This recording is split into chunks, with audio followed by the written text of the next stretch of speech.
would you please give the readout for closed session?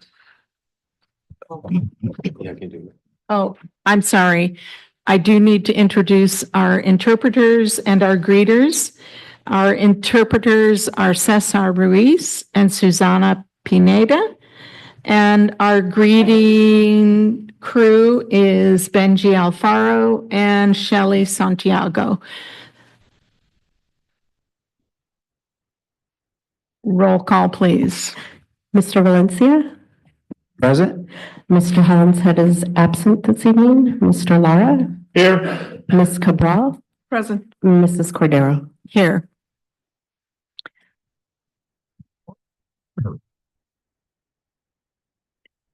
Now we will have the report out from closed session.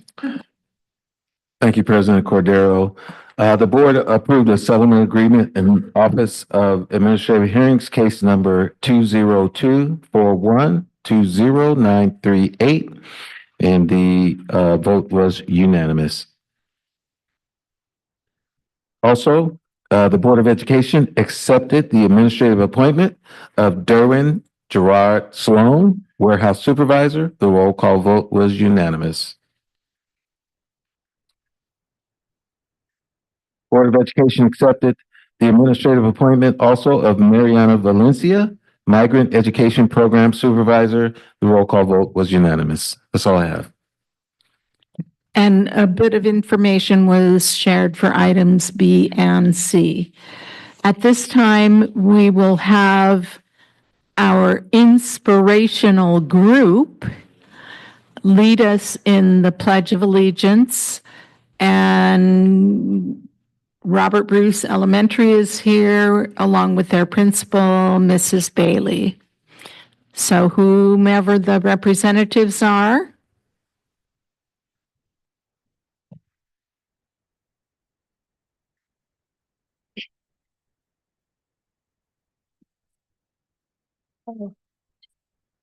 You stand.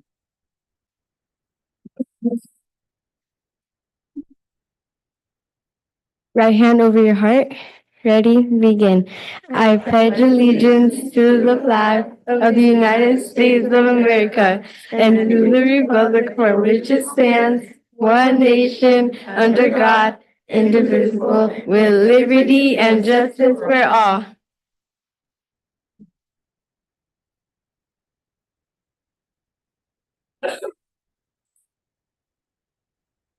And Mrs. Bailey, did you want to introduce your group and tell us a bit about what they will be doing? So I will give a brief introduction because they are the leaders here tonight.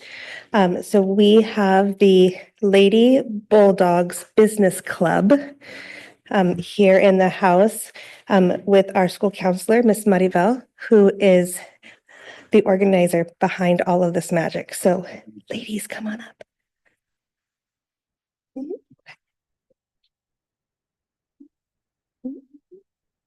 Just like outside. You see this way.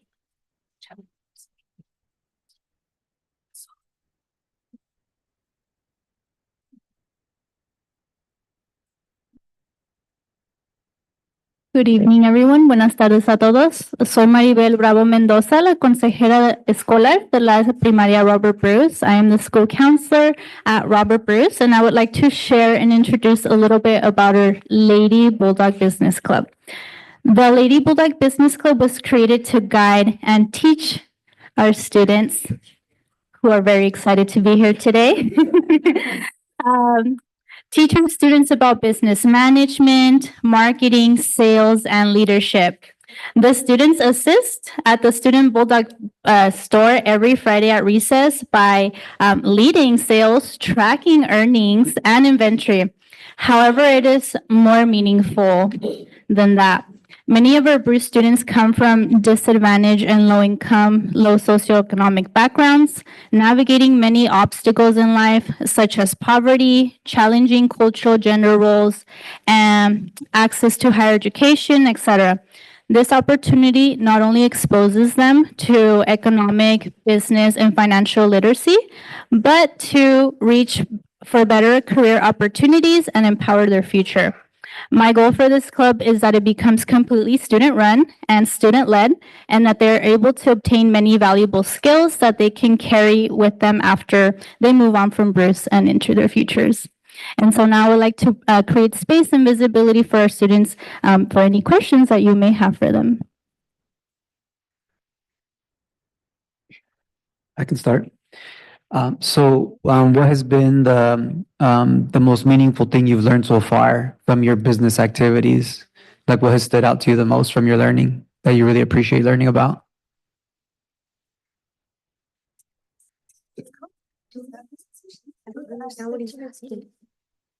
May you repeat that question, please? Sure. So you are learning business skills, right?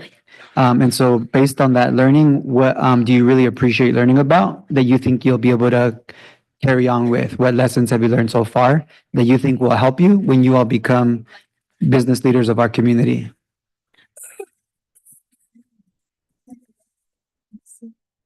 Go ahead, yeah, she's. O también en español pueden responder, ¿qué han aprendido que ustedes creen que les va a ayudar en el futuro como líderes de negocio?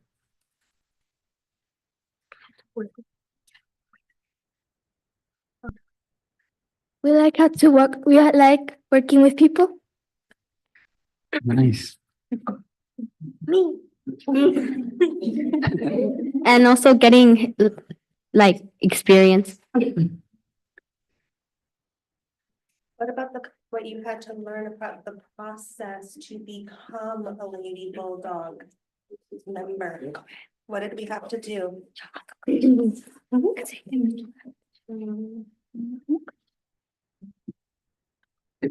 Public speaking has not been part of the learning yet. It's okay to be shy. We were all there at one time, but you guys are gonna shine. Take your time. We had to get the job application in order to do this. Oh, interesting.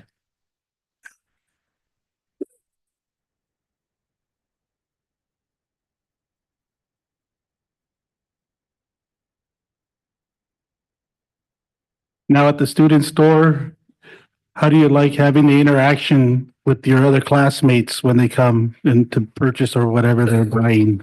Have you learned a lot as far as communication and Know everybody.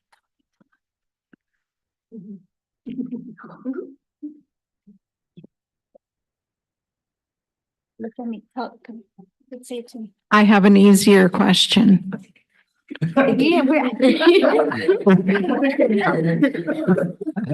Have you yet learned that things that you try to do are not always easy and that you have to keep working to accomplish your goal? That's a yes or no. Yes. Thank you.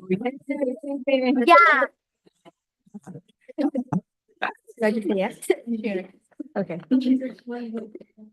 How about, is it important to have goals? Yeah. Yes. And what might one of those goals in life for each of you be? To do your homework. Doing homework is a good one. And you know what? You even have to do homework when you're a grown up. Is there anything we can do to better support you in your business activities? Is there like some learning that you would like to do or some resources that we might potentially be able to provide to help you better with your business?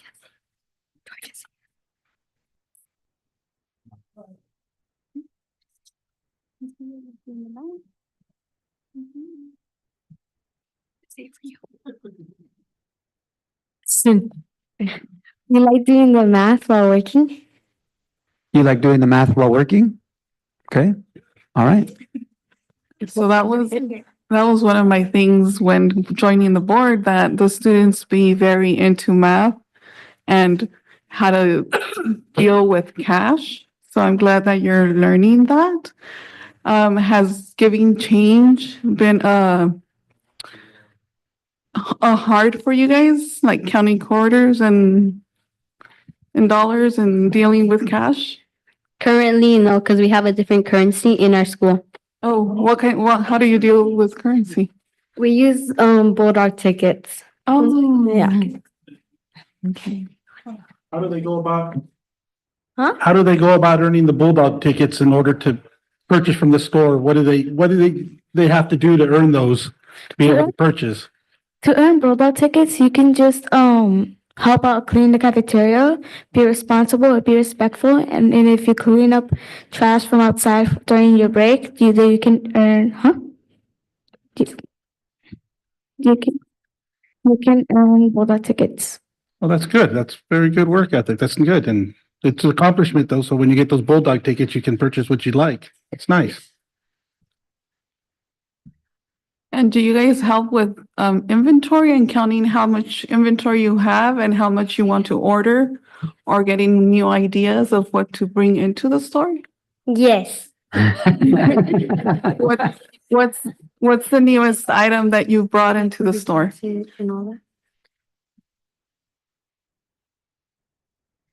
For example, last week we put the money in a box and we leave it there for the sixth graders so they could take it to the office. And we also saw how much we had left and how much we needed to restock.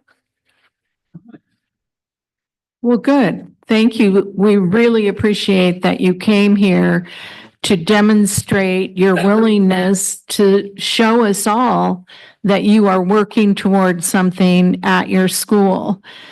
If you think of anything else that you might like to share with us, you can always write a letter and just send it over to the district office with any other things that you have been learning or things that you think we might be able to help you with or to support you in a different way. But we're very proud of your willingness to be responsible, respectful at your school site. Thank you. And before you all leave, I just wanted to say I really appreciate the context that your counselor, is that correct? That you shared with us about, how many of our students, we come from low income backgrounds. And so having the opportunity to learn about how to build wealth, how to build potentially intergenerational wealth. Like this is where it begins, right? Is learning how to manage money responsibly, learning how do you invest, right? Whatever you're able to grow, right? If you earn a little bit of profit from what you're selling. And so I really appreciate the skill sets that you are teaching and that you all are helping guide our young people. I really appreciate how you said you're also challenging gender roles, because some people view these roles as the role of men, right? As the people that manage the money. But that is not fair. That's not equitable. We want everybody to have the opportunity to be able to build wealth. And we do see that there is a pay gap still in our country when it comes to what women make compared to what men make. And so you all are challenging that. And I appreciate how you said that you want to get it to the point where our students this is completely student run. So right now they're being guided, right, by the adults. But I love that vision of how do we allow our students to continue to take the lead so that they could have the responsibility and be able to own the learning. So I really thank you all very much for the work that you all are doing. And students, I'm so proud of you all. Keep up the great work. Thank you. Thank you so much for having us here today. And can we take a picture with Bulldog? They'd like Can we take a picture with you all before we go? Good. I have a Yes. question. We're gonna take a picture.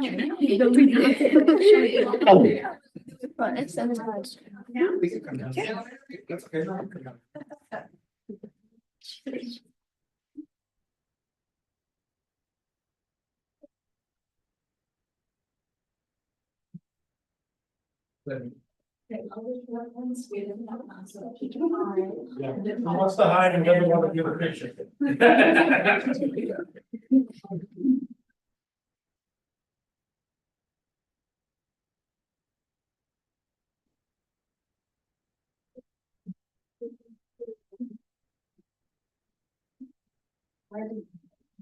I love your purple. Okay. Right here.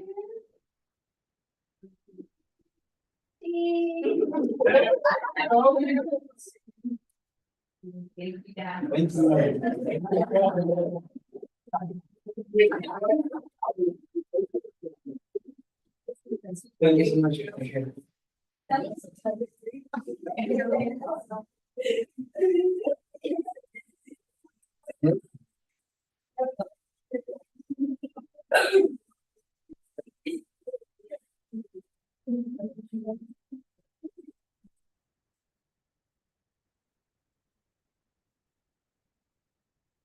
We always appreciate having students come, and even if it's only sharing a little bit, but to see your bright, shiny faces and your willingness to come out on an evening like tonight. Is it still raining out there?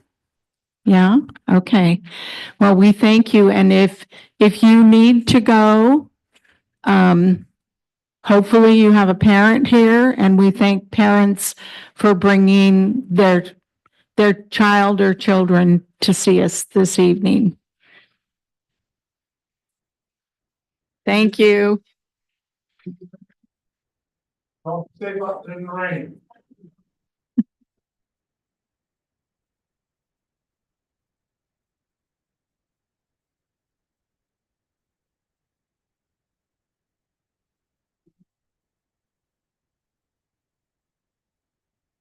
Public comment.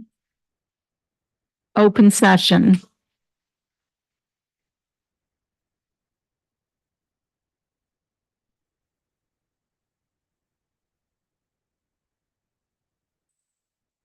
The public comments are intended for members of the public to address the Board of Education on items involving the school district.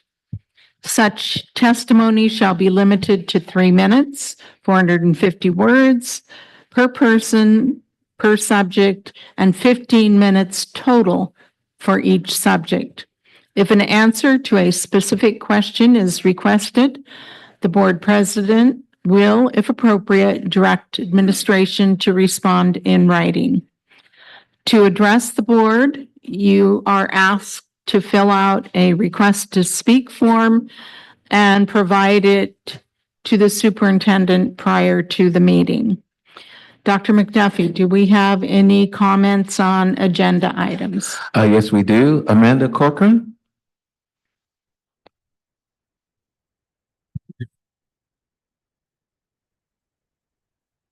Hey, my comment's not on an agenda item. I don't know if that's a problem or not. Is that okay? Okay. My name's Amanda Corcoran. This is my daughter, Esme. My daughter is going to be starting, transitional kindergarten, next year. And so I've gotten more involved this year. I got to see you guys, actually debate this year, which was really fun. I'm really just grateful for the community that our education has here, and what I've seen from you board members today. So I hope that what I'm going to share is something that is of interest to you. So for the last 4 or 5 years, I've been, raising my daughter and anticipating that I could get her into the lottery system at Jimenez Elementary School. I'm first generation Mexican American. I was born in Santa Maria. I went to Ontiveros. Mrs. Cordero was my 2nd grade teacher. I have a lot of family members who have worked in the education system here, and I am a strong advocate for public education. I'm also not a public speaker, so my heart's racing. I unfortunately heard that last year was the first year that Jimenez has started to transition from a lottery system, which allowed equitable access to the specialized program of bilingual education, a skill that I do not have. I'm maybe 50% bilingual, despite the fact that my mother was born in Mexico. You know, it's part of the piece that I really wish I had gotten as a child, and I did not get. And so for me, I would like to give that gift to my child. At the very least, I would like to give that gift, the opportunity to my child. I have learned that Santa Maria District is overflowing. And I am hearing the budget issues and I'm hearing the bus issues, that there's not enough bus drivers. And all of this is contributing to the fact that Jimenez has very silently become a boundaried school instead of a lottery system. To me, this is really concerning. And this doesn't, for my child, I'll figure it out. But this isn't just about my kid. I live in Mrs. Cordero's district. I'm just around the corner from Robert Bruce. I love what the girls presented today. It makes me so excited and hopeful. And like, I'm a business owner myself, so I'm just like, oh, how can I get involved? Like, it's beautiful. And so I feel very confident about my child's education. But I also know the beauty in dual immersion. And I did have the opportunity to speak to the dual immersion program, one of the representatives, and the barriers that we are seeing with being able to have access. You know, Jimenez, there are 3 schools in that neighborhood. And children, sorry, my 3 minutes is going to be up. Children are having to be bused to other places. And I understand that that is a budget crisis, that contributes to the budget issue. But I also feel that this is a specialized program that other schools do not have, and that every child in our community should have access to. And at the very least, be considered in the lottery. They should be able to be chosen at random.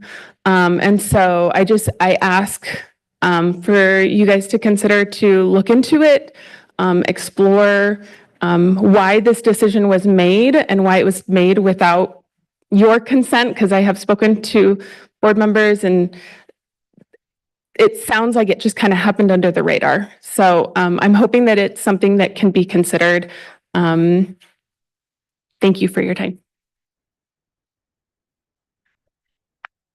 All the public comment we have.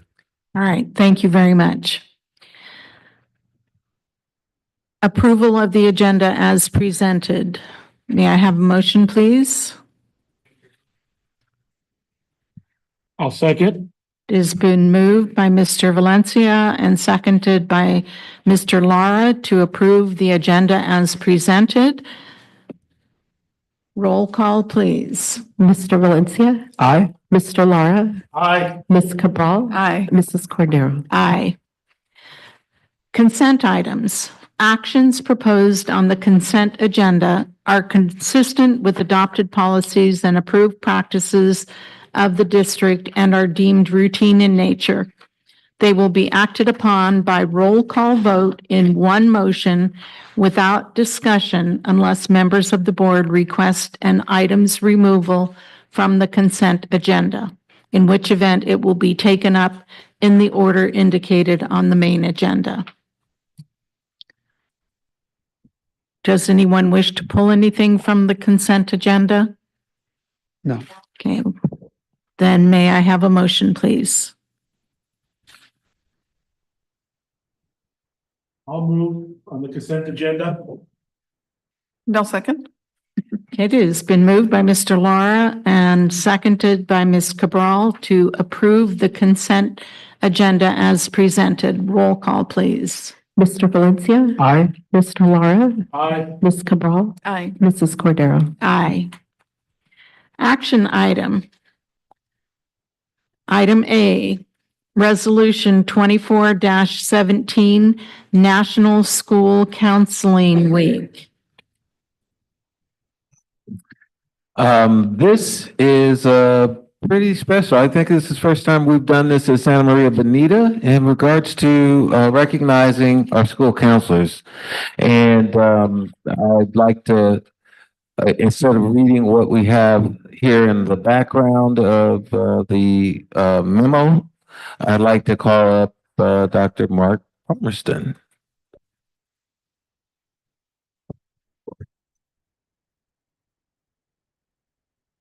Thank you, Dr. McDuffie. Good evening, school board. I am overjoyed at the opportunity for us to recognize our counselors following up from National School Counseling Week with a board resolution. And so thank you so much for your time. I want to share this evening a couple things. Number one, our National School Counseling Week is an annual event the first week in February. This year, February 3rd through 7th. Traditionally, this is a time where school counselors share about their work to educate others on the amazing work that school counselors do nationally. This evening, we have some of our counselors here in person and many more who are attending online to share in this recognition. And so first, I just want to recognize those counselors who are in the audience with us. If you would just stand to be recognized real quickly. Oh, yeah. Wow.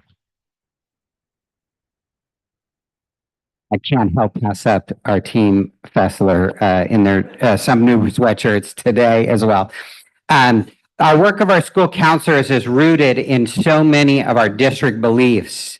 Two that I would call out today specifically. We believe that developing empathy inspires a kind community, and we believe service is an act of love. To me, speaks to their work each and every day. So let me tell you a little about our school counseling programs. We have 30 counselors that are hired within our school district with PPS credentials. They have the equivalent of a master's degree or have earned a master's degree and a credential. And many people don't understand that our school counselors come every day with the qualifications and certifications to provide not just tier 1, but tier 2 and tier 3 services across our district. Some of this important work, so we have 30 school counselors, 1 at each of our elementary sites and 3 at each of our comprehensive junior high school sites. And with that, our counselors have done an amazing job in sharing what we call the one-pager or mid-year report that was shared with you in the board update. Each of our school sites prepared this to show not just the vision and mission of school counseling programs that have been developed over the last few years at our elementaries and for a long time at our junior highs, but also specific data about student services and supports, Tier 1 lessons that they have developed as a team and implemented, and importantly, student outcome data specifically from those lessons. And so you received that information, but their school staffs also received this last Tuesday from each of the school counselors celebrating and honoring their work. Many of the school counselors took this as a task that took some time and effort, but in reflecting, recognized the immense amount of work that they're doing each day to support our children. And so with that, hearing about our National School Counseling Week, hearing about our connection with our school beliefs and the data that's been presented to you, I want to leave you with the voices of some of our counselors with a little message before your board resolution.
So with that, while I get to stand up here and share about their work, you hear in their own voices, while National School Counseling Week is often about educating others about school counseling, I really appreciate the time and attention for you guys to consider a resolution to give that care and concern back to our counselors and that overall sense of gratitude for their work every day. So thank you.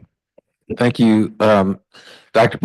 Palmerston, and I want to thank the counselors here today. And the work that you do is essential to the nurturing the whole child, and I really appreciate the work that you do each and every day. And like I said when I started, we normally don't recognize counselors during this week or last week. But definitely, you also have a voice there with Mr. Palmerston or Dr. Palmerston in bringing this to our attention. And again, I thank you for your service. I would just add to that being able to say that we have a counselor with a PPS credential at every one of our school sites and 3 at our junior high schools is amazing. As many of you know, I worked for this district as a teacher and administrator, and never in my career did we ever have anywhere near that many counselors. And believe it or not, the need has always been there. So it is with a great deal of gratitude that I share with you my appreciation for looking at our district as a good place to work and sharing your enthusiasm and making the connections with our students and our families. So in honor of National School Counseling Week, we will want you to hear the resolution. Mr. Valencia, would you begin, please? Sure. Whereas National School Counseling Week is celebrated annually to recognize the vital role school counselors play in supporting the academic, personal, social, and career development of students. Whereas school counselors are dedicated to fostering positive school environments and promoting mental health and wellness to all students.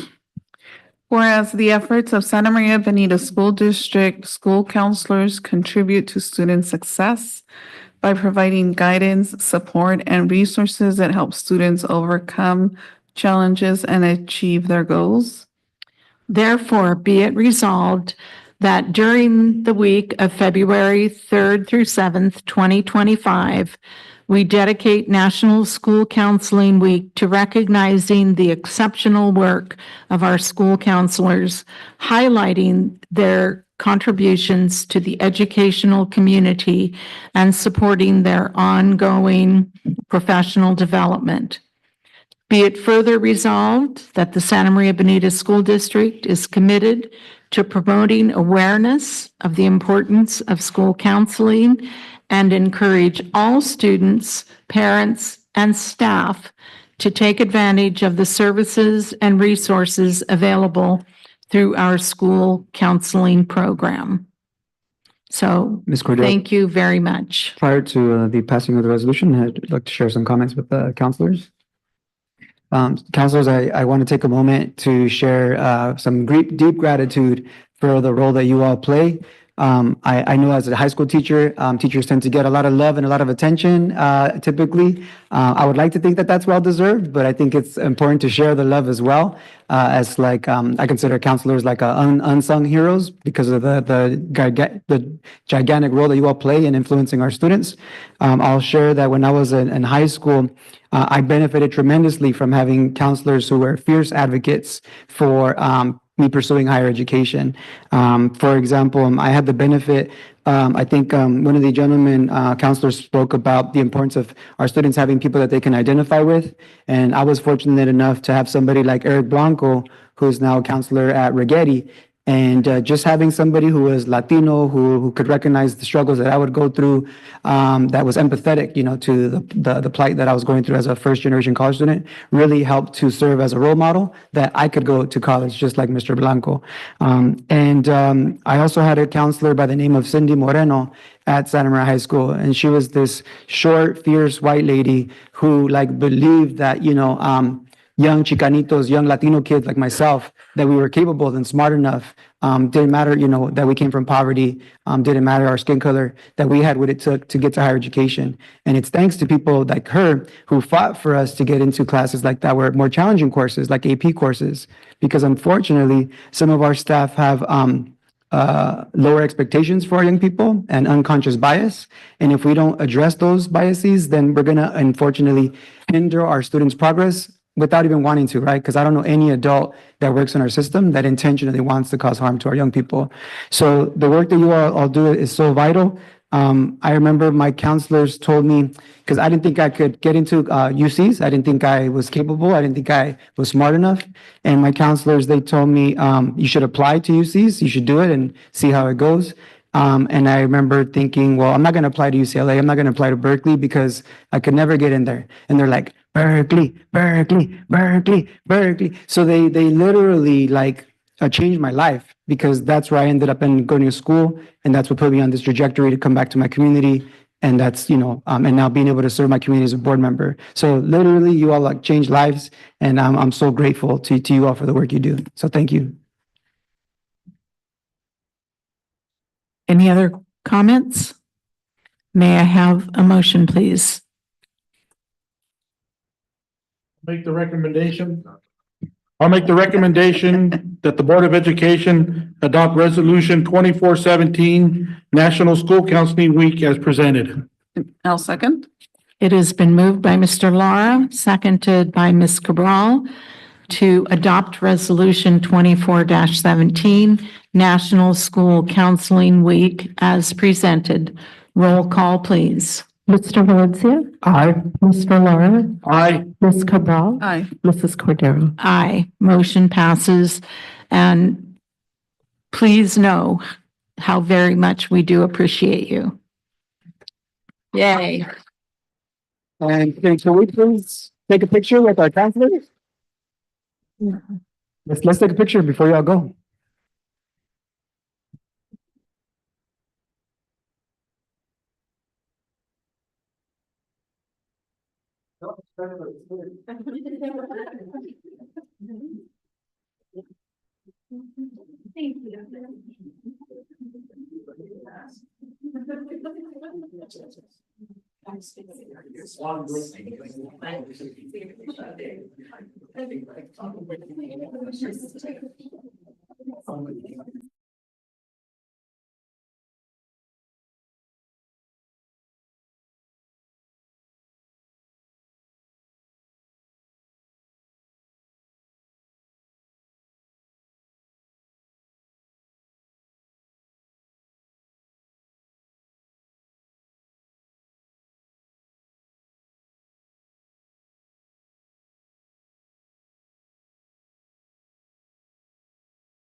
Maybe we should submit that to the Santa Maria Times for the front page.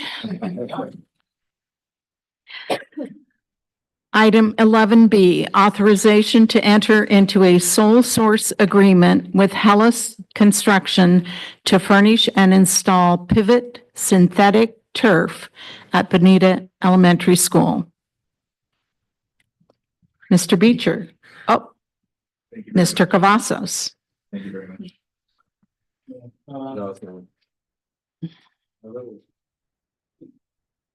And The red light's coming on, but the microphone's not.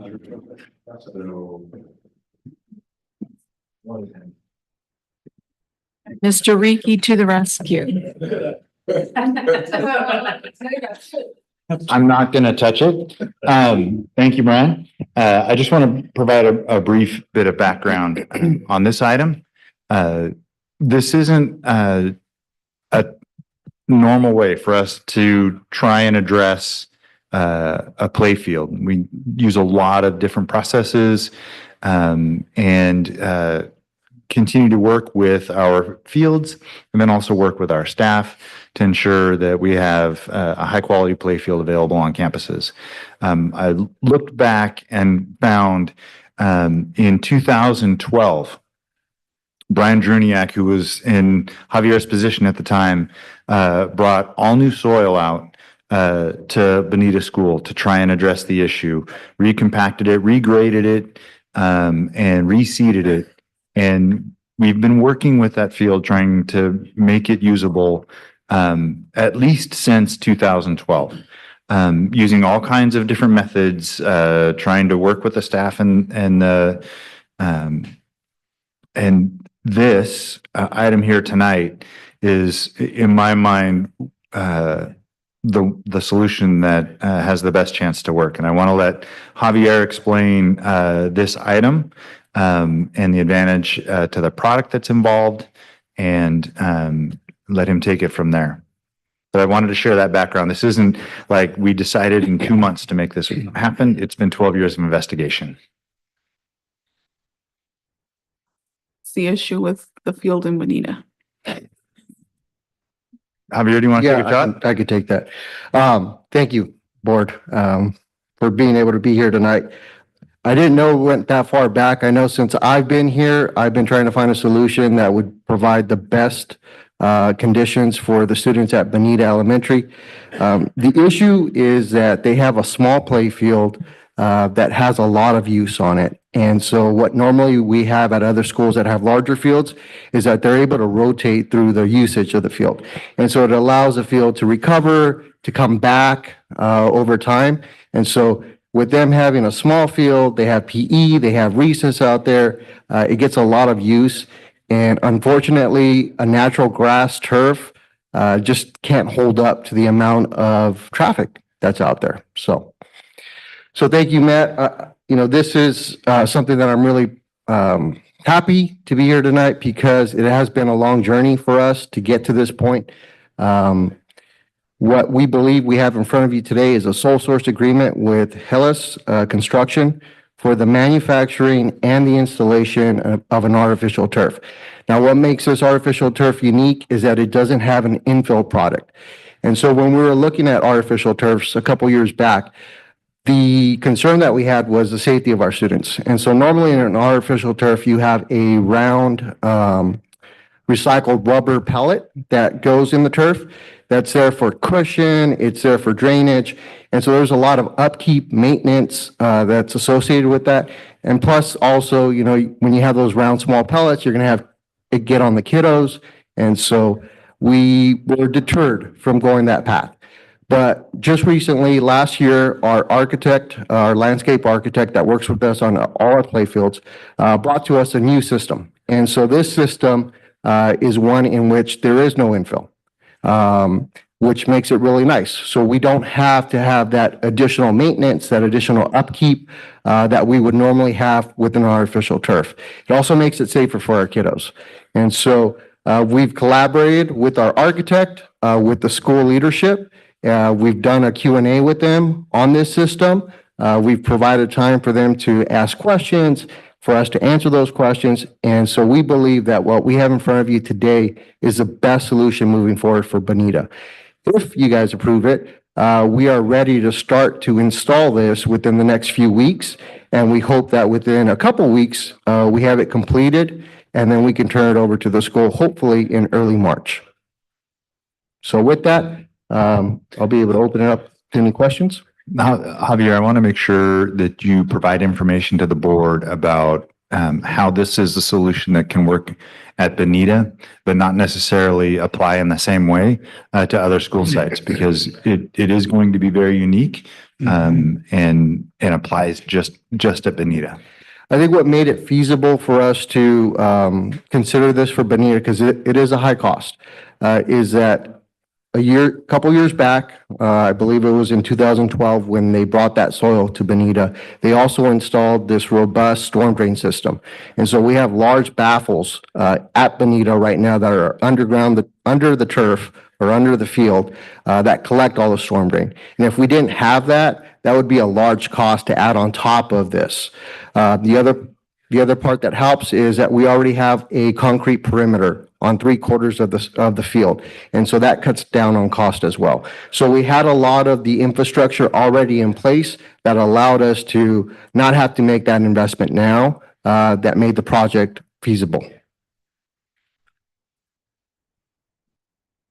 So with the beach lines in, it's already, yeah, I know that's there, but with this rain that we've got now, is that gonna put a little bit of setback is getting what's out there already to removed and then having to go back through and then getting it aired out and to dry out before you go, whatever they gotta do to put down before they put the turf, so there's probably gonna be a little bit more time that's gonna be needed, right? So luckily, what we've done is we've been able to go through there and already do the subgrade prep.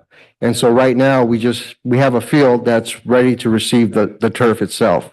So actually, the system that we have in place now was designed to receive all the rain that we're expecting to have tomorrow. Okay.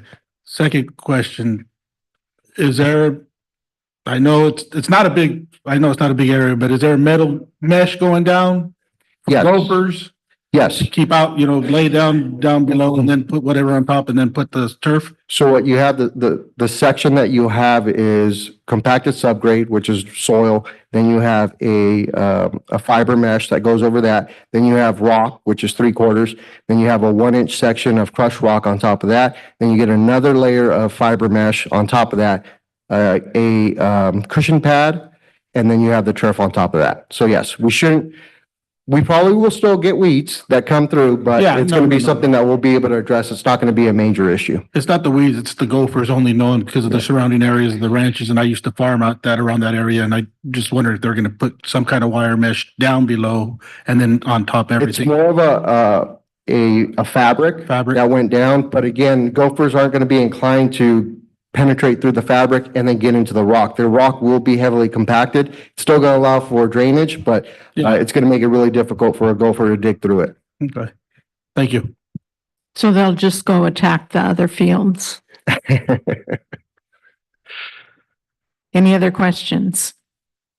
And then what was the process to contract with this vendor? Was there like a bidding process, or can you elaborate on that? So the pricing that we receive from the vendor, they go through a competitive bidding process with the state of California. And so they enter into an agreement that sets the pricing on what they can charge the district. And so that's how we entered into the cost that we have now. That's how we ended at that cost. Do other companies have the opportunity to do this bid as well? Or is this exclusive to this one vendor? So this is a unique system that's new in the industry. You don't find this type of system out there. This is the only system that we've identified that didn't require an infill product. And so they are the manufacturer and the sole installers. And so there is no one else that can install this product. Yeah, I was gonna ask, is there anybody else that does the pivot synthetic turf? There are many other manufacturers who do manufacture synthetic turf and install it, just not this system. Not the system. Okay. So by going through the state, that's how we're ensuring that the price that we're paying would be a competitive or reasonable price. Is that correct? Yes, that's correct. Thank you. Thank you. Any other questions? No. I would entertain a motion. I'll recommend that the Board of Education authorize a sole source agreement with, how do you pronounce the name? Is it Hellas? Hellas Construction to furnish and install pivot synthetic turf at Bonita Elementary School as presented. I'll second. It has been moved by Mr. Valencia, seconded by Mr. Lara, to authorize a sole source agreement with Hellas Construction to furnish and install pivot synthetic turf at Benita Elementary School as presented.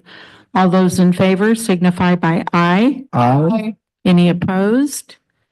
Motion carries. Thank you. That will be interesting to go and look at and walk on since it's new. You can put the school logo out on it? Javier? They thought about putting the school logo out on it? No, I just throw it out there. I saw their website and I just saw. Let's move on to discussion items. Item A, dual language immersion expansion update. Dr. Tammy Castillo Schiffer is with us tonight to share this with us.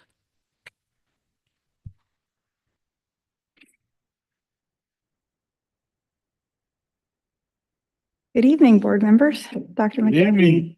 Cabinet. I'm here tonight to present to you a brief update on our dual language immersion expansion. Speak right into the microphone. You have a very soft I'm voice. kind of afraid of this thing, but I'll work on it. Yes, ma'am. So this slide here is a little bit of a reminder of the task force recommendations that were approved by the school board in March of last year. The two major recommendations were that we expand the DLI program from Strand to whole school. And the second was that we offer language and culture opportunities to our students who currently are not enrolled in the DLI program, but to be able to give them a little bit of that chance as well. This next slide here is a reminder again of what it looks like to transition from Strand to whole school, and it's tiny.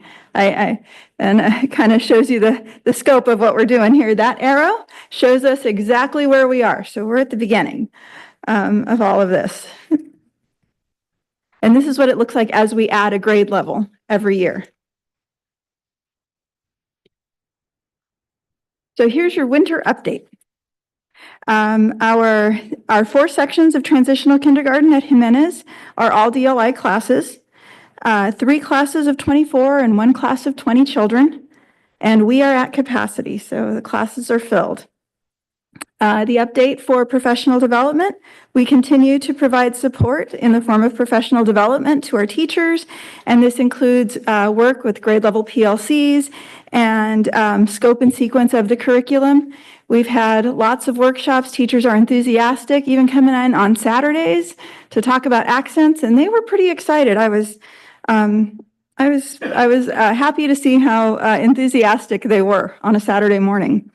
The next part is collaboration with other district programs to help us expand access to language and culture classes. So we're looking for programs that might meet the needs of our students during that after-school time period, but we're struggling a little bit to do so because we're not sure that they really exist out there. But we've sought to partner with some of our community organizations, but right now, truthfully, their attention is currently on more pressing issues, and we understand. So tomorrow, actually, I'll be meeting with our Spanish teachers because if it doesn't exist currently, then sometimes we have to create it. So I'm meeting with our Spanish teachers to see what that might look like for our elementary students, taking some of the elements of Spanish language classes and incorporating culture and just creating what we might need for our students. And last on this list here, and this is what I'd like to highlight this evening, is the refinement of our protocol to support our newcomers as they move into the DLI classroom and making sure that we are ensuring access to high quality instruction that centers on the needs of our English learners. We're doing interviews and diagnostics to help us support our students and make sure that we set the stage for them to be successful in the program. So I'll give you a little bit of history here. Well, a little bit of current and then a little bit of history. So given the current constraints of space and our enrollment numbers, we're still looking to expand the program. Historically, students were offered the opportunity to enter the DLI program in their kindergarten year. Enrollment at a later grade was often only offered if a student were transferring in from another DLI program, but truthfully, that was rare. And we know that we want to offer this program, this opportunity to as many students as we can. So the trend we see in enrollment for DLI is that as students matriculate through the grades, there's some attrition. And that's for a number of reasons, but what we see this attrition as is another opportunity. We see it as an opportunity to provide enrollment to those students at grade levels other than kindergarten or first.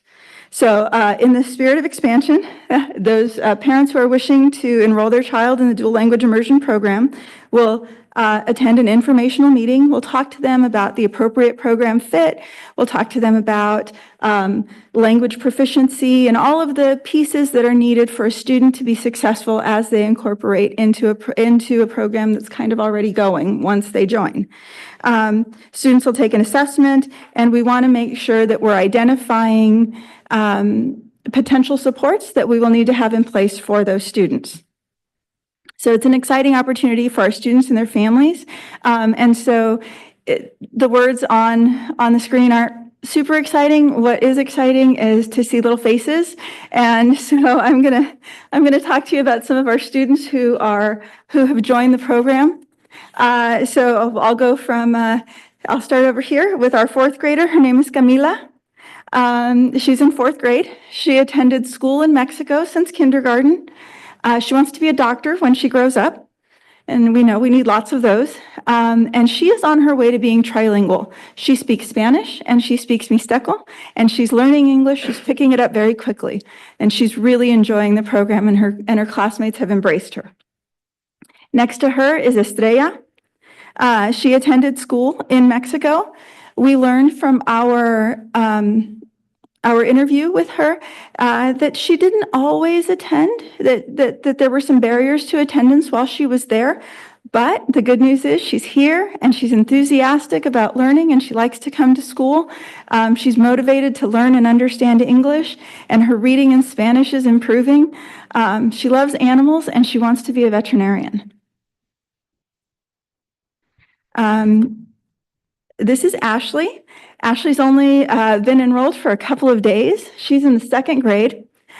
She enjoys reading books, but again, in our interview with her, we found out that here in the United States, she doesn't have very many books, and so we were able to provide bilingual books to reinforce her love of reading and to help her build her English skills. She wants to be a ballerina when she grows up. She shared with us that she participated in a ballet group in her home country of Honduras. She also loves hamburgers. So she's very excited to know that there are lots of hamburgers here in the United States. So we look forward to hearing really good things about her. And then last but not least is Victor. Victor's in the seventh grade. He attended school in Mexico, and he did get some English instruction when he attended in Tijuana, classes there. He enjoys boxing and has a really strong commitment to his physical health. And he expressed how grateful he was to have the opportunity to be in the DLI program. So those are a few of the faces that have been our additions in those open spaces, and we're excited about what they bring to our program and the wonderful things that they'll do there. And since we're talking enrollment priorities, today's an exciting day, just so you know. It's the opening of Kinder TK registration. It's a big day for us. It's very exciting. No confetti fell from the sky, but it's exciting nonetheless. So when we're thinking about enrollment, we can review our enrollment priorities here. This came out of our work with our task force. So we want to address the growth in the community while still balancing the demand for DLI. We are also bound by the board policy that requires us to offer enrollment to students within the boundary. So the enrollment priorities are as follows. Students within the school boundary, siblings of students enrolled in DLI, site staff, because we know that it is difficult to find and retain DLI BCLAD teachers. So we want to offer that as a bit of an incentive. And then fourth on the list is district boundary. And this is where there would be a lottery ranking. We want to be transparent with the board and transparent with our families. Looking at our enrollment projections for next year, it is likely that we may not get past priority 1. And I know that there's been some concern about what that might look like in terms of the students, the language composition of a classroom. We've consulted with our partners at CABE, and they've assured us that our program wouldn't be compromised in any way, that our students will have access to an abundance of English models and still have the opportunity to grow and become proficient in both languages. Any questions?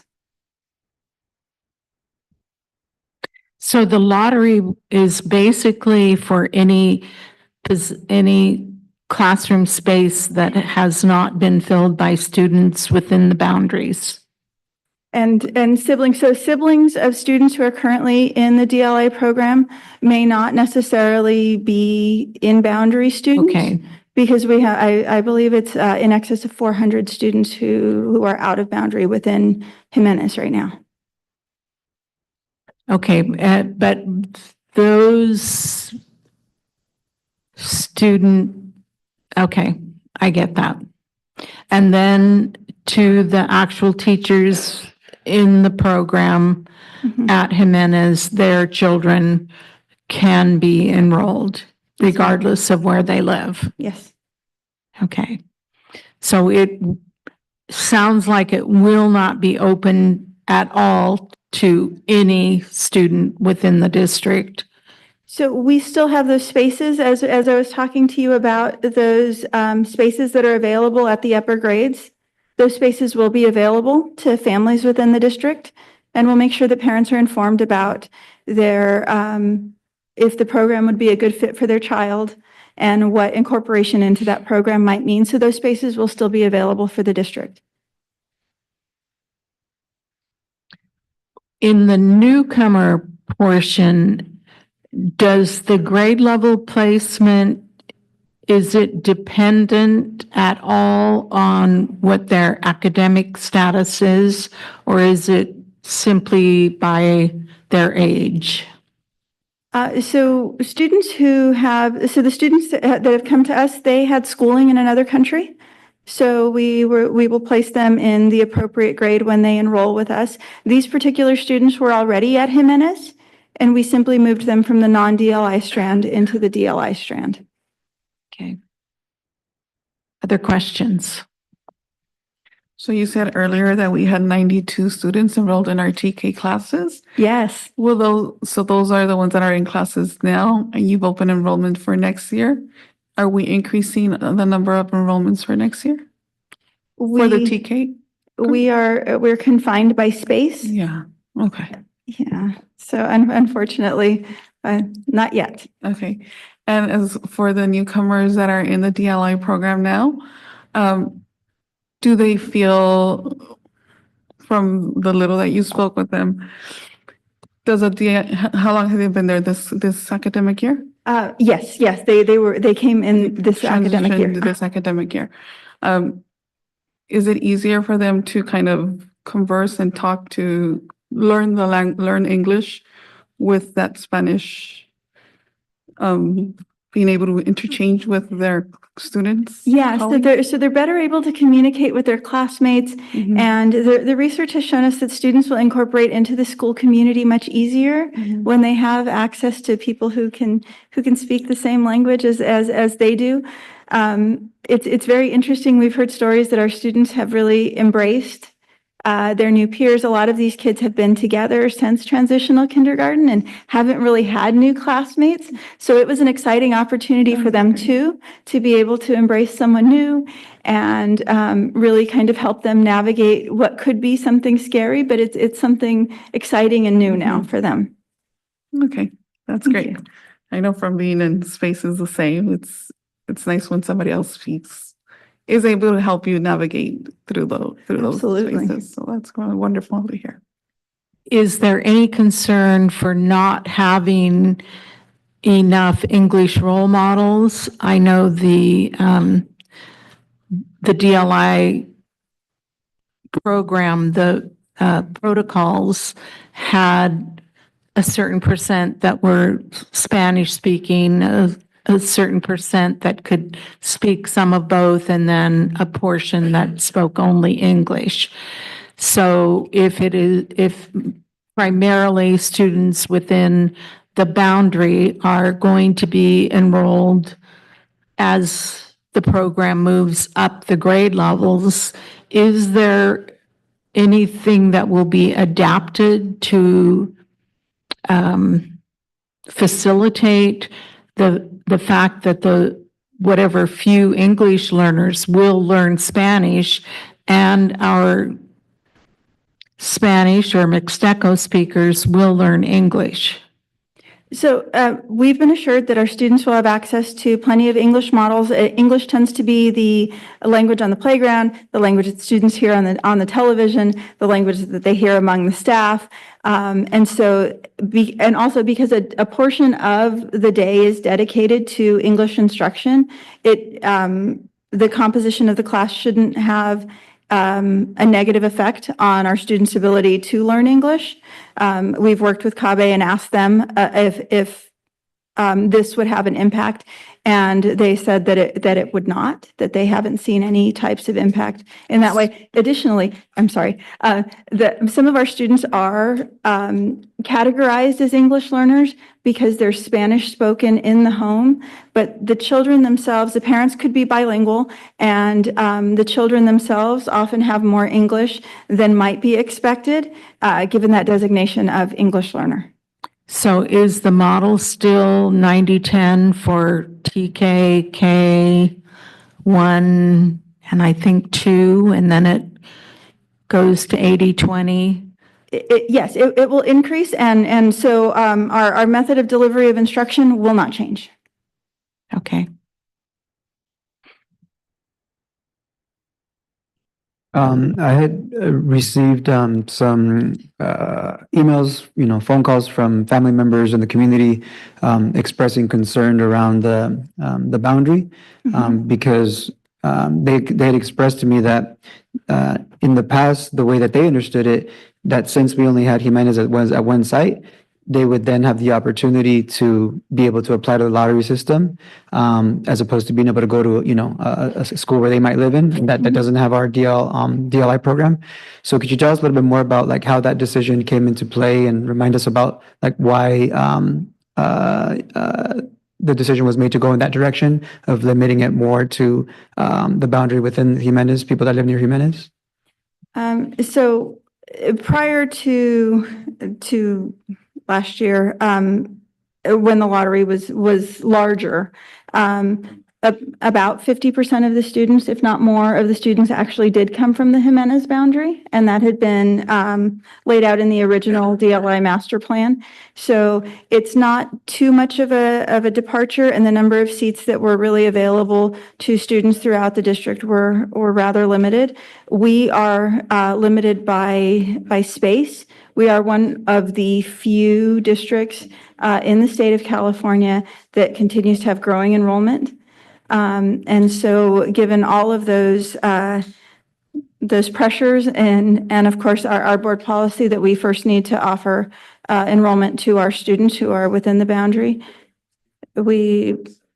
our enrollment priorities were laid out as such. And of course, in consultation with our DLI task force. And so it sounds like our DLI task force was aware of like that 50% would go to folks that live within the boundary. But now that's changed, right? So that it's no longer the case, the other 50%. Right. So the DLI task force was aware, and this was a task force that was put together last year when we did have a DLI program specialist that we no longer have. it was members of the school community in addition to members of the general community, parents, et cetera, that were invited to be part of this. Okay. Because that's something that, you know, it sounds like will continue to be a challenge for us, right? We know that space is limited. Fortunately, our bond measure passed. We're in the process of looking for you know, land and a place to buy a school site. But that could take, you know, years. Yeah. And so, you know, how can we think creatively to help to address, you know, these challenges where we have way more people that want to be a part of our DLA program than we have the space for? What are some of the like creative solutions that you all have thought about to like address like that concern from our families? So one of the ideas is to offer those language and culture classes in the after-school program. Also, we know that finding staff who are appropriately certified to teach with their BCLAD is a challenge, but I met with Dr. Ojeda and Dr. Ronan from Cal Poly about 2 weeks ago to talk about what that might look like and how we can get student teachers who have those BCLADs into Jimenez so that they can kind of get the feel of it, so that it kind of starts to feel like home, so that it's a little bit appealing to them. But also in that process, we found out that Cal Poly does have a tuition offering for teachers who are willing to earn their BCLAD. So advertising those types of opportunities in our work with the county, we know that they have a program as well. So trying to offer those opportunities and really encourage and kind of grow our teaching pool is one of the ways that we're trying to do it in addition to those after school offerings. And so I'm trying to think for like moving. A lot of our families are telling us, you know, when we talk to them, they're saying, hey, like, this doesn't seem fair, right? In the meantime, until we kind of figure this thing out. So I'm thinking, what can we do to, let me preface it with this question. It sounds like we're collaborating with CABE, right? Is there advice in terms of best practices to continue with the route that we're going right now, which is start with one school, limit the boundaries, or are they saying, hey, try your best to open it up to different school sites? And, you know, what are they saying about best practices as we try to expand? So it was the recommendation of the task force that this be the way that we build the model, that we build a strong model that can then be replicated. I think that as the environment changes, that there is always the opportunity to revisit what we may think at one point in time that looks a little different later, to consider new possibilities. Maybe new resources become available to us. Maybe the world has changed slightly. And so I don't think that anyone is closed off to the idea of reevaluating with of course, with the task force, with a group of interested folks. Okay. Mr. Valencia, I'd like to add to the conversation, reiterating what Dr. Tammy Castillo-Schiffer had mentioned through the work of the task force in consultation with CABE last year. And all of the parent sessions we had with the school community at Jimenez, the recommendation last year was that the expansion into a full DLI site was in the best interest of our students. I think considering the challenges that we have, we could look at possibility of starting a strand somewhere else, but we really have no space to even add additional classes at the other sites where we're juggling, having to bus students, overflowing students at our regular schools into other schools. And so until we can resolve our space issue, even if we wanted to open up another strand in another school, we're still facing the challenge of space.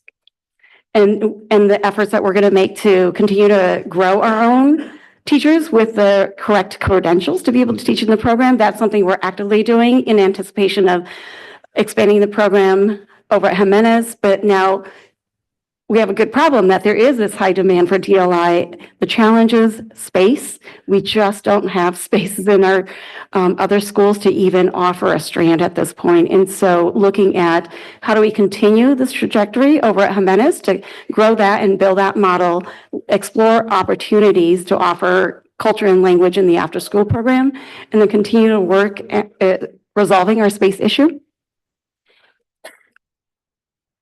Yeah, thank you for that context, because I think, it's, hearing our parents, I could understand how frustrating that can be, right? Like, we live in a community that's, 95% Latino, but as we heard earlier, just because you come from the background doesn't necessarily mean you have access, right, to the language, especially academically.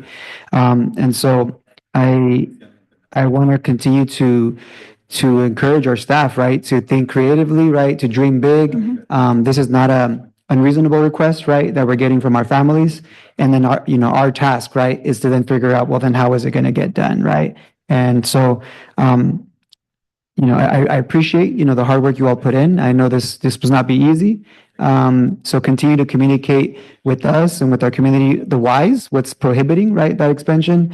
And then let's start thinking about, how are we partnering with our universities to help provide some subsidized BCLADs to our current staff that will be interested in pursuing this?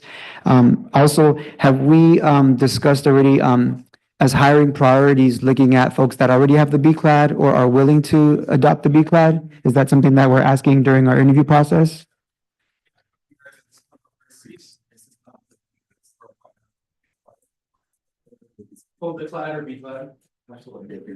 Excellent. And I would also like to add that our residents, folks in the program, when they graduate from the program, they all graduate with a BCLAD as well. So we are growing our own, and I believe there are 18 of them. 17 of them that will be done this year. Okay, excellent. Yeah, I definitely, I want to thank you, Dr. Castillo-Schiffer for, when you presented to us, sharing with us that, we know what the dreams of our young people, right? They want to be, veterinarians, right, et cetera. So I think that's really wonderful. Thank you for giving access to those books for our young people that might not have access to them at home. And I want to continue to receive quarterly updates on this topic, since it's something that is such a pressing need in our community, to continue to get updates on what we're doing to expand, what progress are we making, what barriers are we facing, so that we could come up with solutions. Agreed. Yes, we have to be creative. Yeah, I appreciate what you said. You said we need to, if it doesn't exist, how can we create it? And so I hope that we adopt that mindset of like, yes, we understand we have challenges. So how can we work with those challenges and persevere? And Board Member Valencia, just to let you know, we do have that on our governor's calendar of quarterly updates for DLI, and we'll be presenting, featuring special things coming out, like our newcomer strand and so forth. So we'll continue to keep the board updated as we previously talked about. Thank you. Thank you very much. Thank you. Hold on. I was almost I'm gone. like, no, sorry. Wait. I had a suggestion or maybe something to think about, because you were thinking about after school programs or other ways that we can culturally, if we can engage and bring in our VAPA teachers and how they can maybe help with maybe like acting, theater, performance type situations, and we can bring in more of that Spanish dual language immersion into the curriculum for our other sites. I will engage my counterparts. Yes, that's a great idea. Thank you. Any other comments? Thank you, Dr. Castillo-Schiffer. I will formally acknowledge receipt of your information, and thank you very much.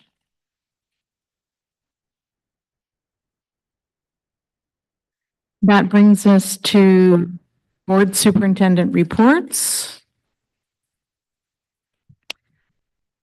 Mr. Valencia? Yes, thank you.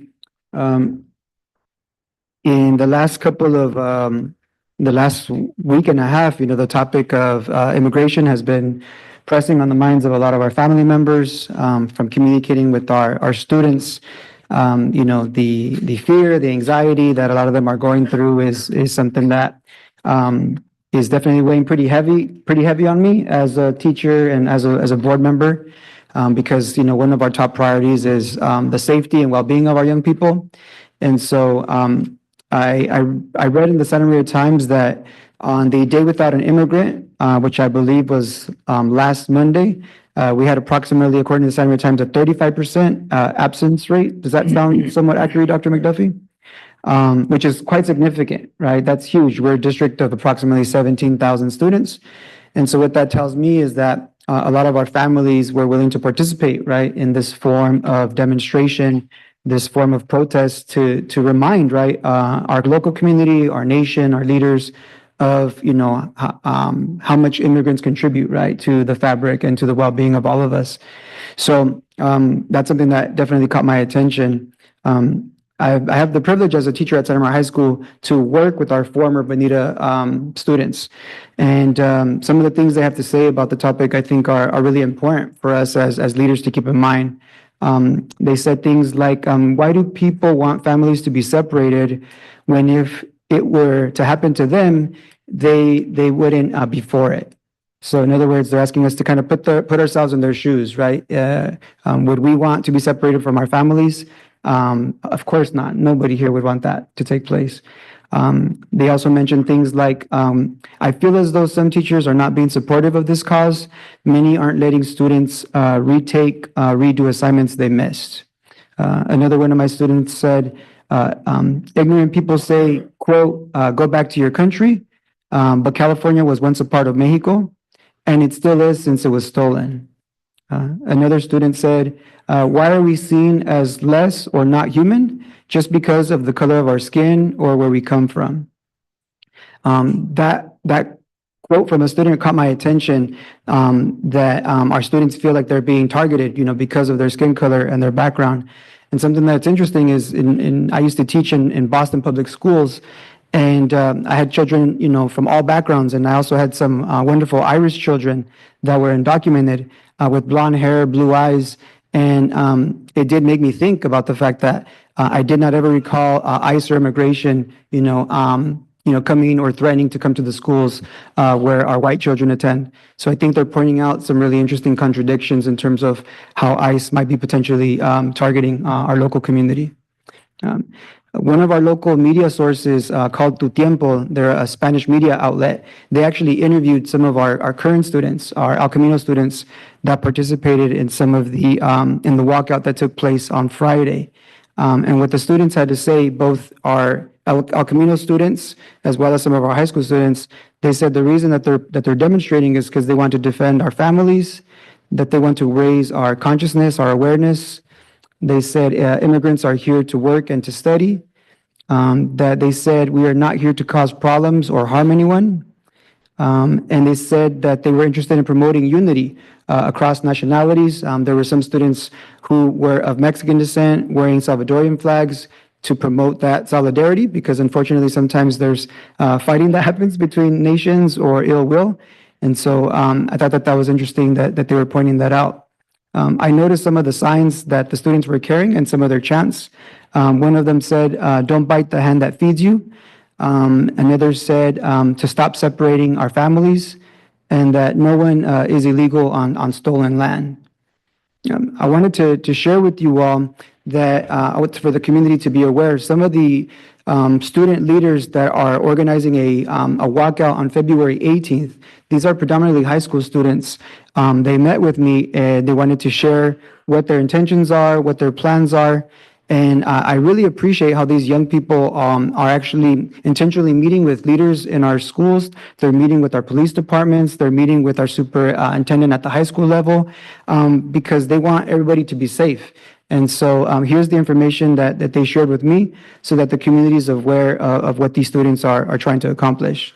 So in terms of their why, they said the why behind the walkouts and the protests and why it's important, they said they want to build unity, community, and strength. They say, quote, we are marching to speak at City Hall to demand a 2-mile radius around schools, churches, hospitals, and parks for safety or of safety. Immigration officers would not be permitted to investigate, arrest, or conduct official responsibilities within the 2-mile radius around schools, churches, hospitals, and parks. So essentially, their demand of our city hall is to not permit within a 2-mile radius that ICE operate in those areas. And what they pointed out is that they actually have routes for different high schools to participate in the walkouts. So they pointed out that their intention is for Rigetti students to walk out at 1:30, that PV students, Pioneer Valley students, walk out at 2:05, that Santa Maria High School students walk out at 3:05. They're also working with Allen Hancock College students, and so their times will vary. They also put in their messaging for Fessler, and they're encouraging students to walk out at 2:53, for El Camino to walk out at 2:53. And I didn't see any communication regarding some of our other elementary or middle schools. But at 5 p.m., their goal is to have adults and community allies to congregate at the intersections of Broadway, Main, and Cook. And then at 5:30, they're going to attend a city council meeting to share public comment to state their demands around creating a 2-mile radius, a safe zone, if you will, for our students and their families. So they've communicated with city council members, superintendent of the high school, the police department, because they say their goal is to improve student safety. They also are informing students that guardians who wish to allow their youth to participate should inform the school. And Dr. McDuffie, do you know if a family member wishes to allow their child or whoever they're a guardian of to participate, does it have to be a phone call, an email? Is there like a certain specific thing that they need to do if they wish to excuse their child's or to allow their child to participate? We're going to be sending out information about that. It has to be a note. A note. So yes. And correct me if I'm wrong, but it needs to be prior to the walkout. Is that correct? In order for it to be That's correct. excused? These are some of the questions, that our families have for me and the students. So we received actually some legislation, some laws around how these could be excused if a child or a parent wanted it to.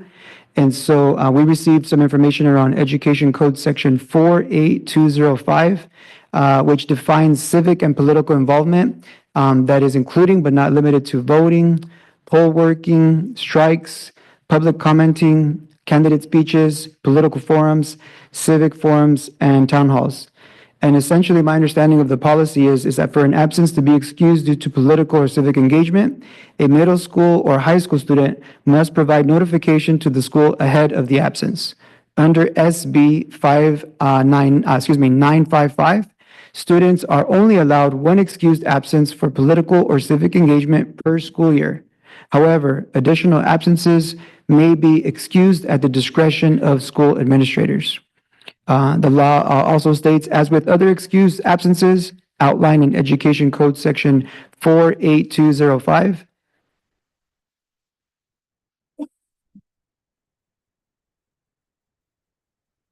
Anything else? No, not yet. I'm just pausing so I could finish my board comments without interruption. So I'll restate from the beginning. As with other excused absences outlined in Education Code Section 48205, student absent due to engagement in a civic or political event must be given reasonable time to complete for full credit all assignments and tests missed during the absences. And so I really appreciate our young people for being extremely transparent with all of us. They say they have nothing to hide. They invite, anybody from the community to participate. And I think, what they're giving me pause for is these young people are essentially telling us like, hey, like business as usual is not okay. Like our families are being separated. Our young people are having a hard time focusing in school. And so they are exercising their civil rights to bring attention to this cause, because how difficult is it for a young person to focus in school if they're worried that when their guardians drop them off, they could be deported, or if that young person is worried about being deported. So this is something that is causing me definitely, pause. And I appreciate them letting us know, because that way, if any of our students participate at the middle school level, then we can anticipate, right, what they're going to do, when they're going to do it. And my understanding is that our district staff will be ready to help accompany. The police department is also knows about these issues, so they are ready should our students wish to participate in this form of protest. And then lastly, I wanted to share that our district is collaborating with the NAACP for Black History Month. And so I want to invite all of our staff, all of our students to honor Black History Month. Dr. McDuffie, could you remind us of the details? I know it's taking place at Allen Hancock College, but do you know the times and the location, like specifically? Do not know the time. I haven't gotten that information, but it will be at Boyd Hall, I believe is the venue at Allen Hancock. And I'll get more information out to the board and community after I receive that.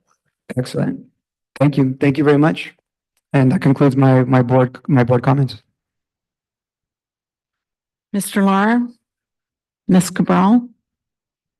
I don't have anything as well, but it has been really encouraging to see all the young protesters out on weekends, and so just be safe out there, exercise your right to speech, and be safe from everything that's around. There are other ways to protest, and there are other ways to keep our family safe. Just educate yourself on what pertains to you and your community. Education of this is going to be key here. So take care of yourselves. As usual, my board report has to do with activities that I have participated in that are directly related to our schools or our school district. The monthly California School Board Association meeting was the first Thursday of February, and the primary topic of the discussion was student protests and the impact of some of the changes in laws is having and how schools were handling it. Our district, along with most others in Santa Barbara County, have basically done the same thing. And it's not too early to mark your calendar for our annual dinner, which will be April 16th at the Brothers Restaurant, the Red Barn in Santa Ynez, and school board members and district folks are invited to that. I did make the opportunity to sit in on one of the budget presentations that have been done. And Matt, you need to remind me by what group did that? That was the Capital Advisors. Capital Advisors. Thank you. I 2 pages of notes, but I forgot to write that down. And it was very interesting. They really did a good rundown of, how money is going to be allocated for various educational enterprises throughout this year. They mentioned literacy instruction, school nutrition, and having us all be on universal meals. Money that will go to community colleges for career education.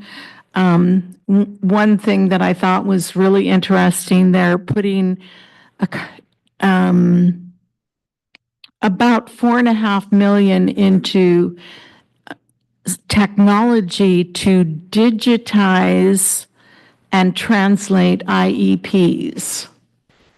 So that's coming down the road. They did mention CalPERS and the contributions that districts need to make toward that and the impact that that has on budgets. We still currently are being funded the promised COLA additional funding for TK, which everyone will be grateful for. And one of the things that I failed to realize was that districts, and now I'm going to forget, that do not rely on state tax dollars that are basic aid. Is that correct? Most people refer to them as basic aid, but they're called community funded under the LCFF model. Right.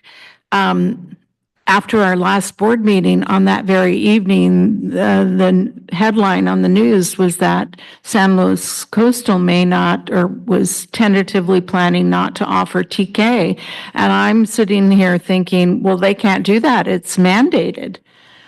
But because they are basic aid district and do not get that funding support from the state, they do not have to follow that mandate.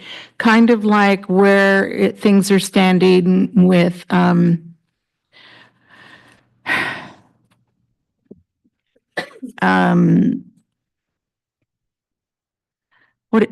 Mr. Valencia, what courses do you teach? Ethnic studies. And Thank Chicano you. Latino studies. I think I'm just getting tired, but that there's no money for that, so it cannot really be mandated, which was interesting. So it was well worth the time to really hear some of the more specific things. And of course, as school board members, we get daily updates through CSBA, and we should be feeling pretty secure because we are not about to go bankrupt. And while we haven't yet discussed layoffs, I'm anticipating that will not be a huge deal in our district, whereas in other places, they're talking about sending out between 200 and 500 layoff notices. So financial situations for different school districts vary across the state, and we should be grateful for where we are and how we manage our finances. And lastly, the competition that was at Tommy Kuntz, the robotics, which was a week ago Saturday, it was inspirational. I have attended a number of the competitions in the past, so I am familiar with what is entailed, but I couldn't quite figure out how many of our school sites are doing that as part of their after-school program. But the students were excited. They cheered for each other. And while I couldn't stay to the bitter end, they have a minute to have their robot do a specific task. And it's very fascinating to watch them and to listen to what they're telling each other. So it's a wonderful opportunity for our students to build the skill of working with each other, of critical thinking, problem solving. So it was not only fun, but I think hugely beneficial to our students. So thank you to our expanded learning group that has supported that at our districts. And I think that's it. So Dr. McDuffie? Thank you, President Cordero. Good evening, everyone. Just a couple of things. I don't have much in the way of comments. First, though, I've been going to our school sites during their lunchtime. Elementary school sites usually are from about 10:30 in the morning until about 1:30, and so it's a long lunchtime. But it's an opportunity for me to be able to sit and have lunch with our staff, getting to know. I saw a couple of the counselors out there that I'd met in the staff room during lunch, and really connecting on a level that has no agenda. As we talked about this year, as we began looking at how we become a more unified community, it only made sense to me to be able to go out and make those connections and develop those relationships. Talk about how the Philadelphia Eagles did a really good job in the Super Bowl. Talk about who's gotten married and kids and just really connecting on a human level, and it's just been really enjoyable. I was at Libin earlier. Elizabeth, out there was I Libin this week? Was it last? It was last week. Last week. Okay, I was at Libin and Fairlawn Elementary last week, and again, it's a pleasure just to get to know the people who work here in this fantastic school district called Santa Maria Bonita School District. I'll be continuing. I'm going to try to get to all of the school sites in regards to just having that time to connect. Also, we have been involved with directly and indirectly in working with our community. And I want to say something really quickly. Board member of Valencia speaks with passion about this topic, and I really respect that passion that he speaks of. I want to make it clear that we do respect the rights of individuals, respect the rights of our students and their freedom to express themselves. But I want to make sure that we also understand that we do not endorse walkouts in Santa Maria Bonita School District. I, as a superintendent, cannot endorse a walkout. As superintendent, my job, my responsibility is to keep students safe and in an educational environment for learning. And I cannot guarantee that or do that when students are walking out. So I just wanted to make sure that everybody was clear on that as we continue to deal with some of these issues that impact our community. I put out a video after Friday when there were some walkouts that were student-led demonstrations that were led by some of the high school students, and our students, some of our students were involved. I put out a video just to reinforce the fact that we have resources and we want to continue to communicate with parents and staff about the available resources that we have for our community. And I think it's important for us to continue to do that, and we'll continue to do that in various ways. So I just wanted to say that as a unified community, I want us to recognize the importance of us listening to each other, learning and engaging in meaningful conversations as we continue to grow, communicate, and support one another in fostering an environment where every student feels valued and heard. I want to thank the Student Services Director, Mark Palmerston, along with the junior high principals, as we look at keeping our kids safe. They did a wonderful job at communicating along with district staff who are here in the room. And we'll continue to do that. Again, we don't endorse walkouts, and so we are going to be communicating with parents in regards to what rights they do have, and we'll have a communication that goes out tomorrow to parents to talk about the possibility of a walkout Friday and Monday, or I'm sorry, not Monday, but Tuesday the 18th, and we will let them know.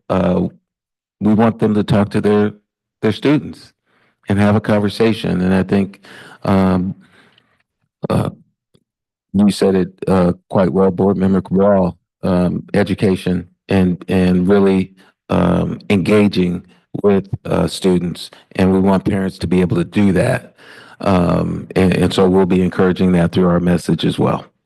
And I think that's all I have for this evening. I hope everyone has a wonderful evening. Thank you. I would just like to say happy Valentine's Day to everyone on Friday. And Like today? no, it's on Friday. And stay dry and warm during the upcoming rainfall. So with that, our meeting is official.